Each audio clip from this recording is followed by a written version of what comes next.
Alors, je continue mon petit exposé de tout à l'heure sur le cycle, les deux phases du cycle de 7 ans, avec la première phase qui est une phase initiale, une phase nocturne, une phase de proximité, et la deuxième phase qui est une phase diurne, une phase d'ouverture, une phase d'ampleur de champ, avec les avantages et les inconvénients que ça représente. Et je voudrais compléter en quelques minutes cet exposé en parlant d'abord des maisons astrologiques et ensuite de l'ordre des planètes. En ce qui concerne les maisons astrologiques, je crois qu'il faut être très clair à ce sujet. L'ordre qui s'est imposé est perturbé, il n'est pas satisfaisant. Et je suis très étonné qu'il ait pu perdurer jusqu'à ce jour. Il est clair que les premières maisons, les 4 premières maisons, par opposition aux 4 maisons suivantes, parce que je pense qu'il faut raisonner sur une base de 8 au départ, ce sont des maisons qui parlent justement de la proximité. Cette période, cette phase 1 justement du cycle de Saturne, du cycle de 7 ans. Proximité, famille, entourage immédiat, conjoint, et cela veut dire notamment les 4 maisons dont traite d'ailleurs, les 4 domaines dont traite la Tétrabible, c'est-à-dire euh, les frères et sœurs, les parents. D'ailleurs, les parents et les frères et sœurs, c'est une critique qu'a faite justement Avicenne dans son traité contre l'astrologie, qui est paru en 2006, je crois, à Beyrouth, avec une préface d'Elisabeth Tessier d'ailleurs. Et il fait une critique de l'ordre des maisons. Il dit mais c'est pas cohérent. Donc l'ordre voudrait en effet que il y ait en tout cas les parents, les frères et sœurs, ensuite le mariage, ensuite les enfants. Ça fait 4 maisons qui traitent de la famille. Et puis il y a des maisons qui sont celles de la fin de vie déjà, celles de la maladie et de la mort, qui devraient être les maisons terminales. Et puis entre les deux, il doit y avoir les maisons qui concernent la réussite sociale, les richesses, les honneurs. Et donc ça concerne davantage la phase 2 du cycle de Saturne de 7 ans. Donc les maisons astrologiques nous ont conservé cette dualité en fait. Et il est clair qu'il est inacceptable que l'on mette la maison 6, la maison de la maladie, avant la maison du mariage, ça ne tient pas debout. Et il est clair aussi qu'on ne va pas mettre les enfants, maison 5, avant la maison 7, qui est la maison du mariage, là non plus. Donc il y a des choses qui sont complètement perturbées. Et ce qui est assez curieux, c'est que, au fond, peu de chercheurs ont cherché ont tenté de corriger cet ordre. Il y a bien des gens comme Dorsan qui ont proposé de numéroter autrement les maisons, ou de les numéroter en sens inverse, ou de mettre les maisons d'abord diurnes avant les maisons nocturnes. Mais globalement, ils n'ont pas cherché à modifier l'ordre des significations des maisons, ce qui est bien dommage. Malgré le congrès que nous avions fait en 88, ça n'a pas été abordé. D'ailleurs, moi-même, en tant qu'ordinateur, je n'ai pas vraiment abordé cette question. Et je crois qu'il faut aussi rappeler que l'ordre des maisons commence non pas à l'ascendant, mais au descendant. Et comme je l'ai dit tout à l'heure, c'est la balance qui est l'ouroboros, qui est le Janus, hein, et la balance correspond justement à la tombée du jour et à l'automne. Et puis alors il y a les planètes, les dieux planétaires.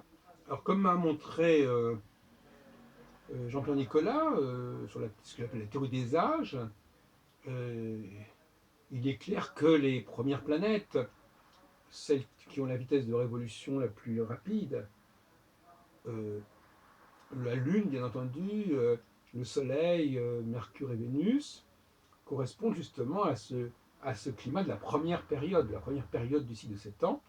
Et puis les planètes plus lourdes qui sont au-delà de la Terre, Mars, Jupiter et Saturne, qui correspondent à la deuxième période. Voyez-vous, donc on a bien cette dualité qui est récurrente, tant au niveau des maisons qu'au niveau des planètes, des noms des planètes. En ce qui concerne le zodiaque, c'est une affaire assez compliquée. Je dirais en tout cas qu'il y a dans le tétramorphe le taureau par opposition à l'aigle, et que là, il y aura peut-être des recherches à faire, mais la symbolique zodiacale est une symbolique extrêmement confuse, et c'est pour cela qu'elle a d'ailleurs été recouverte par les quatre éléments, recouverte par les domiciles des planètes, recouverte par les maisons astrologiques, puisque on a assez vite associé les maisons et les signes, mais le symbolisme du zodiaque lui-même n'est vraiment pas très intéressant, même s'il est assez parlant. Et en tout cas, on ne voit pas très bien dans quel ordre les choses se suivent. Il faudrait d'ailleurs dire que c'est l'ordre des secteurs n'a pas beaucoup de sens. Il pourrait très bien être inversé. Hein, c'est-à-dire, les trois. Je sais que dans les almanachs, on a fait un effort euh, pour, euh, pour mettre trois signes, trois images, ce n'est pas des signes, mais trois images du printemps et trois images de l'été, trois images de l'automne, trois images de l'hiver. Mais on voit bien que c'est purement de commande. C'est parce qu'il en fallait trois, alors on a trouvé trois motifs d'illustration pour illustrer le printemps, trois motifs pour illustrer l'été, etc. Ça n'a qu'une valeur extrêmement relative, n'est-ce pas? Et il y a effectivement des choses intéressantes dans le zodiaque, mais on ne trouve que des petits sondages. On trouve, on retrouve ça dans le tarot aussi. Le battleur, c'est effectivement la première lame qui renvoie à une tradition d'un zodiaque qui commence en, en hiver. On revient à la discussion de l'autre vidéo, c'est-à-dire on fait toujours commencer l'année, en fin de compte, soit à l'automne, soit en hiver. C'est une erreur de la part des astrologues de s'accrocher au printemps comme point de départ d'un processus. Le printemps, c'est déjà le début de la phase 2 du cycle, c'est déjà la phase d'ouverture. Mais avant qu'il y ait une ouverture vers le monde, il faut déjà passer par la vie de l'enfance, la vie de la famille. Il ne peut pas mettre la charrue avant les bœufs. Hein. Donc, le message des maisons astrologiques est fondamental pour l'astrologie. Il est la réminiscence, la rémanence d'une théorie des deux phases, à mon avis. Et ce que je dis sur les deux phases de Saturne, les deux phases de 3 ans et demi, ça recoupe en gros ce que l'on dit sur les premières maisons et sur les dernières maisons. Alors, la question que vous me poserez, c'est est-ce que ça vaut la peine de corriger le tir, de corriger l'ordre des maisons? Je crois que oui, parce que de toute façon, l'ordre des maisons, c'est aussi quelque part l'ordre des cycles, donc on ne peut pas y plaisanter là-dessus, n'est-ce pas? Toute cyclicité, dès qu'on veut étudier la cyclicité, on dépend des systèmes d'orientation de désordre. Donc si l'ordre des maisons n'est pas cohérent, ça retentit forcément quelque part sur l'ordre cyclique. Ça, ce n'est pas une plaisanterie. Il faut respecter cet ordre-là, il faut corriger cet ordre si nécessaire, de la même façon que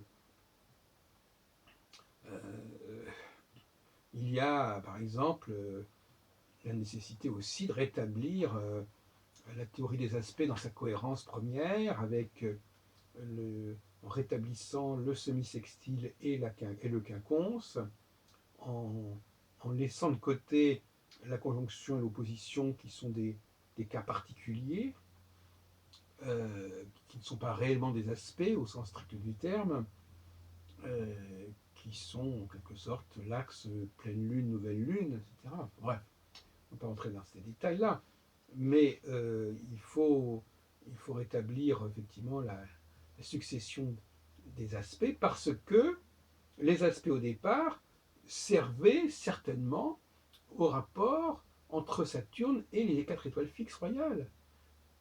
Il y avait la conjonction qui se produisait, et puis après, on pouvait découper de 30 degrés en 30 degrés tout cela. Voyez-vous, donc finalement, contrairement, moi, les gens me disent, mais votre astrologie, elle n'a pas de racine, il n'y a pas d'attestation. Mais si, justement, tout le système des aspects renvoie, à mon avis, à la problématique planète à étoile fixe. Tout le système des maisons renvoie à la division entre le premier temps du cycle, qui est un temps lunaire, c'est-à-dire la Lune est souvent définie comme étant la planète du commencement. C'est le commencement, donc c'est la proximité, c'est des choses qui sont proches, et la phase solaire est une phase de développement qui vient dans un deuxième temps. Voilà ce que je voulais dire.